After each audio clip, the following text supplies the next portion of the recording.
Hey, welcome to HOWZA channel. In today's video, we will show you how to share screen in Skype. You can share your screen during an audio or video call in Skype. Open your Skype app. To be able to share the screen, you have to be in call with someone on Skype. Open the call window. You will have a Tools panel at the bottom of the window. Click on Share Screen. You will get a pop-up window. You can choose if you want to share a whole desktop view or just a window view. If you need, you can enable Share Computer Sound option.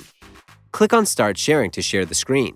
If you want to stop sharing, click on Share Screen at the bottom of the window. Choose Stop Sharing from the list. If you want to switch between sharing options, choose Switch Screen or Window. You will see the same pop-up. You can choose if you want to share a whole desktop view or just a window view. If you need, you can enable Share Computer Sound option. Click on Switch Screen to apply the changes. If you want to stop sharing, click on Share Screen at the bottom of the window. Choose Stop Sharing from the list. That's it. Thanks for watching the video. Please like it and let us know if you used any of our tips and tricks. Subscribe to our channel.